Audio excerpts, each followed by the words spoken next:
Great morning, everyone. Doll here. Just warming up our breakfast. We had a moderate start this morning, and Jer is getting himself together. But I just want to thank Abba for a beautiful, glorious day. They had predicted it would rain, but as you can see, he has the last say so. It's beautiful, beautiful. As you can see, the leaves are truly coming in, and Jer cut quite a few of the limbs down. As you can see back here behind the swing set, there's a whole bunch of limbs back there, right? We had a lot of it hovering over the fireplace over there. And so it's still not quite totally hot yet, and we're still going to try to enjoy some cool weather in the evening. He's been talking about, having a little fire and just enjoying everything. I got 3 fans going into that greenhouse, and that is called a shade cloth. That's over it. And we went over to Lisa's and Andy's yesterday, and we actually I won 6 plants, praise Father, but I still want to go over to support a business. It's closed today on the Sabbath, but again, it will be open tomorrow. So it'll be very beneficial for everyone to show up there, the Shallow Farm. And I really enjoy being taken into the greenhouse to show how their temperature gauge and I guess humidifier. I don't think that's the right terminology, but inside my little greenhouse, it shows me the humidity and the temperature, and I'm not knowing what I'm really doing yet. I'm still growing and learning. Apparently my temperature gauge is showing the correct reading, and it's staying cool enough, and the humidity is good enough. So we're going to enjoy the Sabbath, and a lot of the hibiscus are opening up over there. Forgive the furniture, it has not been totally cleaned of all the, I guess, what do you call it? I can't even think of it now. Pollen from the trees. But anyway, I make hibiscus tea. These are the petals, and I put it in the humidifier. Is that what it's called? Part of my oven. What is that called? I can't even think of what it's called. Is it a dehumidifier? But anyway, I turned this all into tea. And I really don't like a lot of sun on me, really. That's my anti-aging secret, but I need enough for the vitamin D. So as you see, I have a little little umbrella here. And it actually, at night, the lights come on, and I don't know why one would need this at night, but there you go. And I can block the sun. It has a UV on it rating to block the sun rays that are damaging to one's skin. So we're going to come out and enjoy a nice little breakfast. I fixed an omelet and some beef bacon. Jared made a nice flat bread, unleavened bread. We're still acknowledging Passover. We're going to do it again next week, by the way. So many groups have different timings, and I'm like, hey, I love this. I love anything that praises, and I love all feast days that celebrates what Abba has done for all of us, So I'm going for it. His daughter's doing it this week, so we joined her. And we're doing next week with our fellowship. Our fellowship's not getting together today. One of them is having a party for their family and their close friends with children. A couple of their children had birthdays, and we're the old fogies of the group. So all the young people will be getting together, fellowshipping and celebrating that with their families and friends. Not that we're not their friends, we just haven't any children. So, and everybody's young. Jerry and I, we're settled in our years, sometimes the young people, they just want to hang out together. But anyway, it's a beautiful day, and I'm looking forward to us just coming out here reading the Word, and I'm sitting in my wonderful swing. So I have nothing to complain about. I have everything to be grateful for. It was wonderful talking to my client yesterday, who I consider a friend, and it was great to see her, like me, in a great space in her life of being spiritually healthy and emotionally healthy, really, and socially healthy. I'm just so sad to see so many people allowing the news to disrupt their days, failing to realize that no matter what seasons we're in, Elohim, our Heavenly Father, is in control, and He's very faithful, and He takes care of His children. So one may say, well, what about all those people that just got executed, their heads decapitated over there in the other countries recently, in Kenya, and all these Christians are being exterminated? Well, I'm telling you, if they're preaching another gospel to you, they're lying. Our Messiah said we will be persecuted.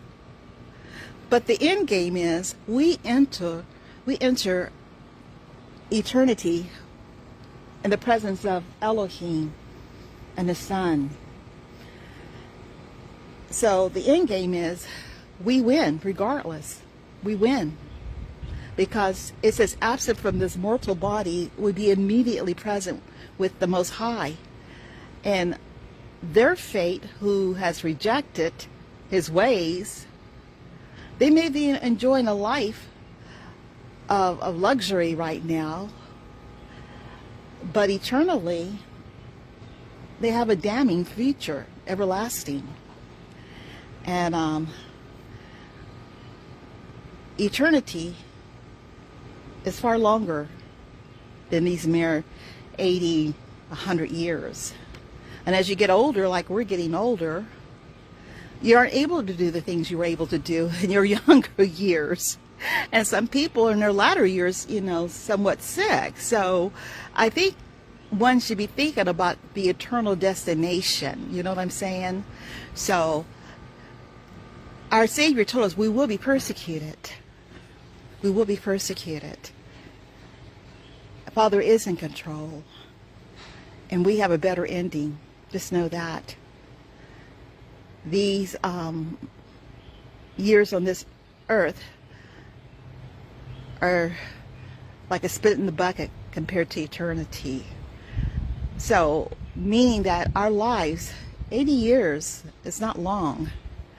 And if you're in your 30s, 40s, 50s, 60s, like I am heading into my 70s, don't give a devil another moment to take any of your joy or peace. If you could just rest that Father sees everything, and everything's under His control, and you obey His ways. He told us to pray for those who are in charge of the government.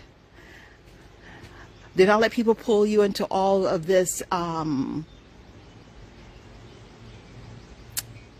havoc of disrupting the peace in the community by going out there doing horrific things to other people's properties or even their lives because you're mad because things didn't turn out the way you want it to in the last election.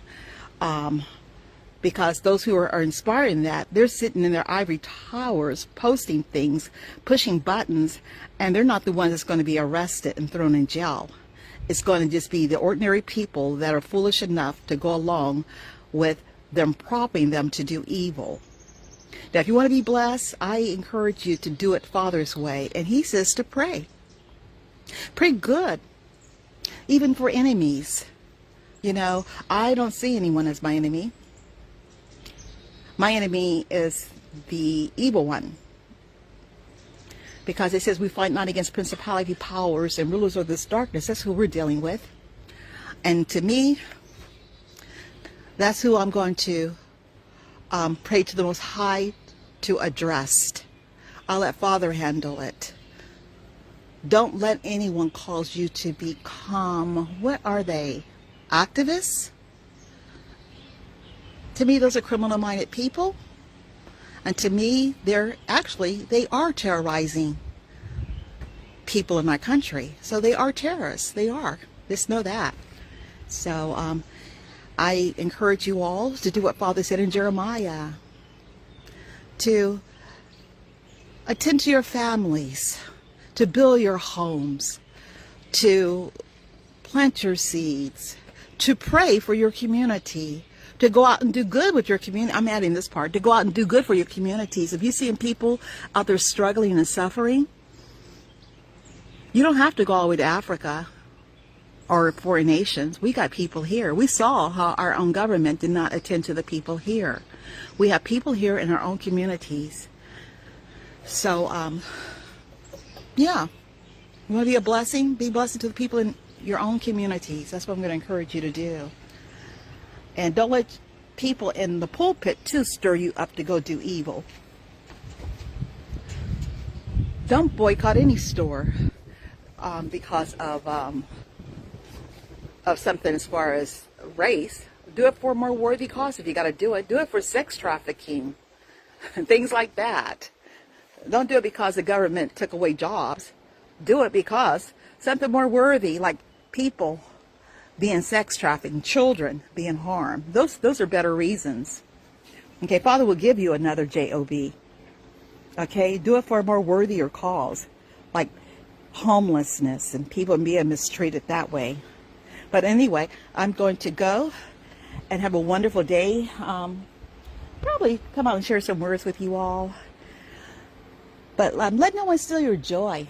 You know I don't. I don't think so. Yeah, it was nice talking to my client yesterday. She lives in Florida.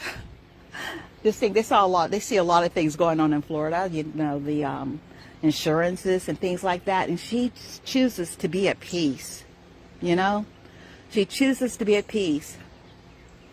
And one thing she did share with me is how people were encouraging her to sell her home. She has a beautiful home. And I want to encourage everyone, be still. Do not sell your home. Be still. All this happening now happened in 2008. I was a realtor still back then. In fact, around 2005, I told people not to go buy homes yet because the bubble's getting ready to pop and you're paying too much for your homes. And it ended up being an upside down market. Okay?